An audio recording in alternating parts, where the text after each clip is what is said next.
This is it, Jennifer. Your big break in TV.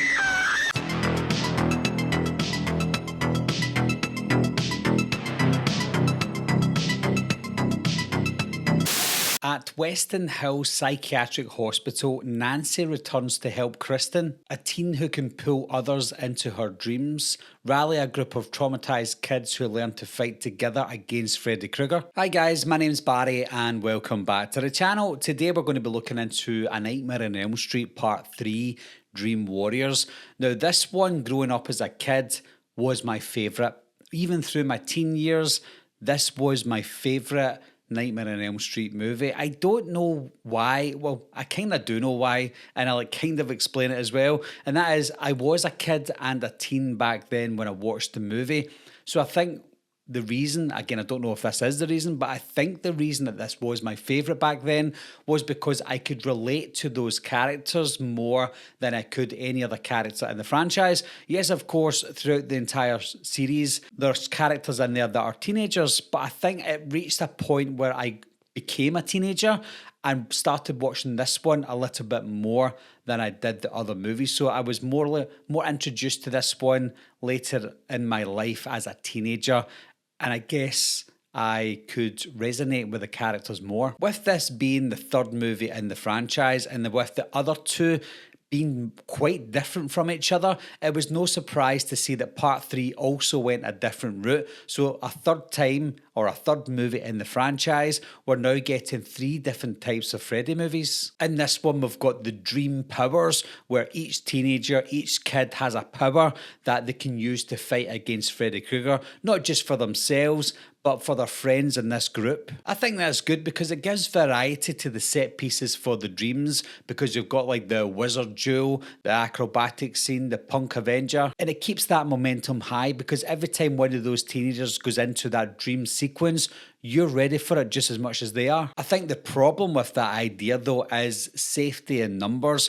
With those characters sharing dreams and fighting against Freddy Krueger together, then you don't feel as scared for these characters in Dream Warriors as you did for the characters in the first 2 movies. In this movie, this is where Freddy starts to give us those comedy moments. Now, when you look back in the franchise, people will say, oh, Freddy was too funny in parts 4, 5 and 6 and it wasn't really good, but you have to remember he was the exact same in part 3 as well. It was only written better and it was better acted by everyone around, so they got away with it in Dream Warriors, but the rules are still the same with Dream Warriors as they are with later movies, and that is Freddy Krueger is a comedy. In this one, he is funny, and I remember loving it back then, but watching it again now, I kind of cringe. In the name of Lorik, Prince of Elves, demon be gone! I regret that decision. Not like I made the decision, but I regret it that Freddy became this comedy character now because it diffuses the terror in every single scene. It wouldn't be in A Nightmare on Elm Street movie without those fantastic dream sequences, the kill scenes, and obviously Freddy Krueger's one-liners. Welcome to prime time, bitch! One of the best one-liners in the movie was that welcome to primetime, absolute gold. I think my favourite and most gruesome death in the movie was those tendons or veins that pop out, the kind of puppet that he was using for him to kill himself, and it made him look like he committed suicide.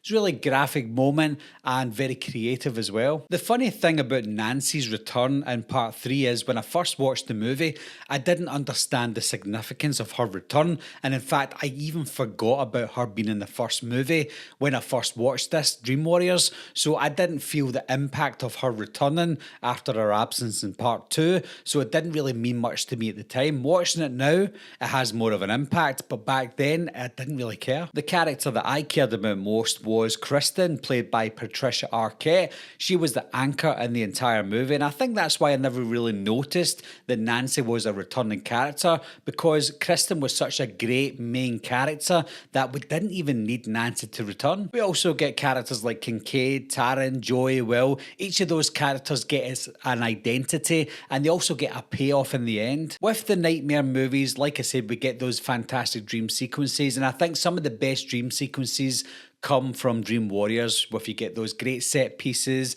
the mood, the lighting, the atmosphere, everything that you want from a Nightmare on Elm Street movie is in Dream Warriors. But I think one of its issues as well is that it felt like a fantasy horror more than a horror like Part 2. Even though I'm saying that we don't need Nancy in the movie, I feel like Heather Langenkamp's performance as Nancy in Dream Warriors was a lot better than it was in the first movie. I think she was a better character in Part 3. She was obviously more rounded, more grounded, and she was well prepared rather than in the first one. Yes, the first one she was a hero or a heroine, and she was great, but I just felt like she had more of a character purpose in Part 3, even though, like I said, we didn't really need her in the movie. We can't talk about a Nightmare movie without talking about Freddy Krueger. Robert Englund, as always, is fantastic as Freddy Krueger. He was funny, even though that's not what I wanted. He was still funny in the movie when we wanted him to be. His one-liners were great. Everything he done was great. And when he wanted to be scary, because we know he can, but when he was scary, he was terrifying. I think when you look at the darker themes of the movie, if you want to take the comedy out of it, you're looking at this character who has mental health issues, Kristen, and the good thing about this is she's not dealing with her mental health alone because she's got these characters to help her. Not only are they helping her in the real world, but they're all going into this dream world together to fight what people think is a mental illness, when in actual fact they're fighting against Freddy Krueger. The movie cost upwards of $5 million, which is quite a lot for a movie like A Nightmare on Elm Street for back in the mid-80s, and it raked in over $44 million at the domestic box office alone. I don't know what it done internationally. I don't think there's numbers for that just now, but it done really well at the box office, and that's great for horror and great for a third entry in a franchise. So even though I think this one is more light-hearted and more like a fantasy horror than the first two movies, I still really enjoyed it. I just don't think it holds up as well as the first two movies, and it certainly to me doesn't hold up as well as a lot of other people say, because a lot of people consider Dream Warriors as their favourite in the franchise, as their go-to in the franchise, whereas that's not the case for me, because it is fun, but it's just not pure horror. So what are your thoughts on Dream Warriors, guys? Do you feel like it holds up like a lot of people think? And I'm not saying that that's the wrong opinion, it's just my opinion that it doesn't hold up as well as a lot of people say. But what are your thoughts, guys? Is it one of your favourites in the franchise? And does it hold up? As always, leave your thoughts and opinions down below. Let me know what you think, and I'll talk to you soon. Okay, asshole. Let's dance. I'll be right back. What are you waiting for, huh? Coming to get you, Barbara. Ever played Skin the Cat? Someone's in the back seat!